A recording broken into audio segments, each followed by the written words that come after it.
Okay, today we're going to be looking at lesson 10.5, which is area of trapezoids.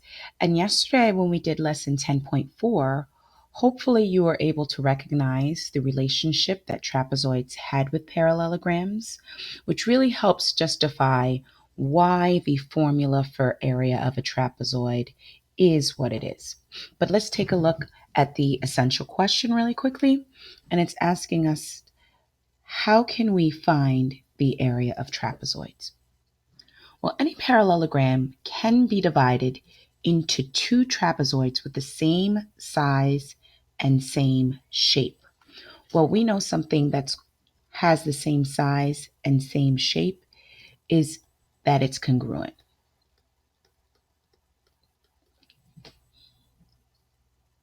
The bases of the trapezoids, base 1 and base 2, form the base of the parallelogram.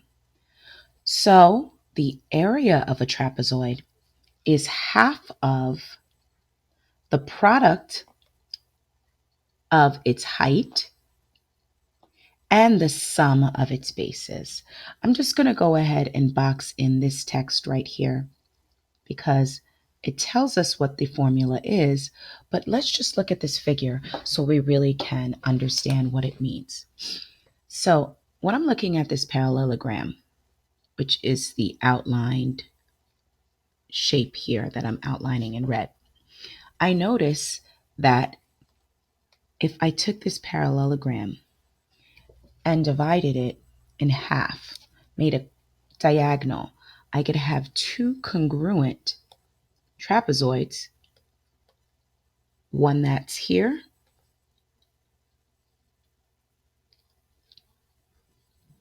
and another trapezoid that's here. Now, in their connection to parallelograms, we can say, well, this trapezoid has one of its bases here. And I know it looks like the top, but really we'll say it's the base because this base is flipped around to make that base. And then we have a second base that is congruent and equal to the base that's there. And so if you remember, area of a parallelogram simply asks me to find the base times the height.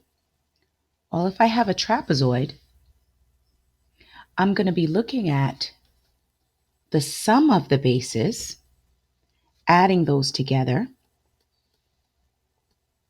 And since it's in parentheses, order of operations tells me I have to do that first.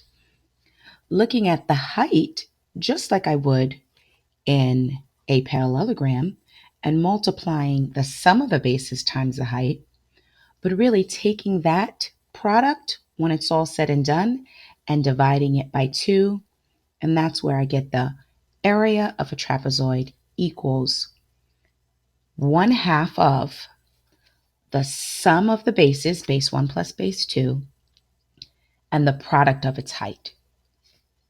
Let's take a look at the unlock the problem. Mr. Desmond has tables in his office with tops shaped like trapezoids. The diagram shows the dimensions of each tabletop. What is the area of each tabletop? Well, how can you identify the bases? Well, I know the base is going to be here and then also here.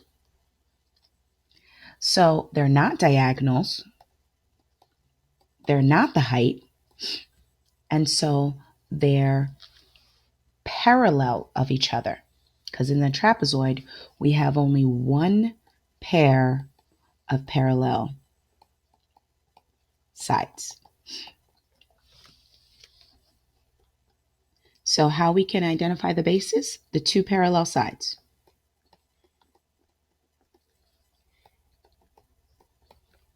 Well, how can we identify the height?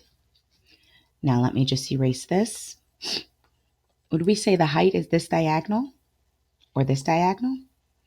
No, we're going to say the height is where we can form a 90-degree angle.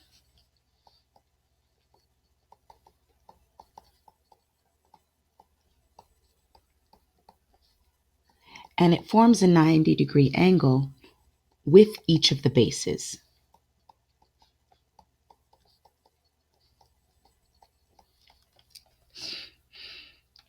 So in theory, my height could be here and just here. My height could be here or here, because these all form 90-degree angles with each of the bases. Let's go ahead and insert the information that we have to find the area of this particular trapezoid. And what's really important when we're working with formulas, we want to go ahead and rewrite the formula. Now, it is written here for you, but just to reinforce that idea, let's look at it again. It's 1/2 the sum of the bases, base 1. I add base 2 to base 1. I multiply it by the height, and then I eventually divide it in half. Now, base 1 is 1 6/10 meters. Base 2 is 9/10 of a meter. And when I add those numbers together, I get 2.5. Now, the height, if I recall, is 6/10. So now I have 1/2 of the sum of the bases, which I've already gotten, times 6/10. Well, 2.5 times 6/10 means I'm going to take 6 times 5, 30. 2 times 6, 12, plus 3 more, 15. And I have 1 digit behind the decimal here, another digit behind the decimal here. So the most reasonable answer that I should have is 1 50/100. By the way, if I would have estimated, I would have known that 2.5, not even times 1, is going to be less than 2.5. Nonetheless, I'm going to go ahead and take 1.5 and split it right in half.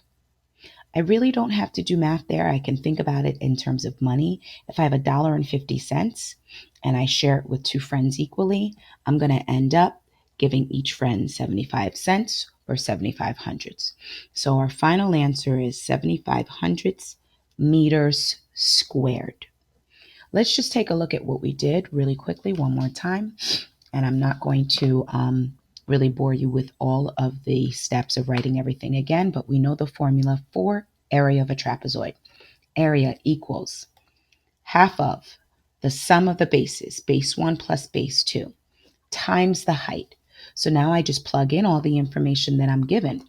I'm given base 1, I'm given base 2. They're interchangeable. It doesn't matter the order with addition. We know that, right? 1 6/10 plus 9/10 is what gave us the 2 5/10. The height was 6/10. So I took 2 5/10 times 6/10. I know it seems a little weird. How'd I get up with that one? How'd I end up with that 1.5? Well, if I'm taking 2.5 and I'm multiplying it by a number that's not even 1, it's going to be a number smaller than itself. And when I took half of 1 5/10 or 1.5, I got 7/500. Let's take a look at the next example, and hopefully the video doesn't cut off for us. Now here, I'm once again given a base and a base, the parallel sides, here they are, and then I'm given the height. And so now I have one base at 4 6/10.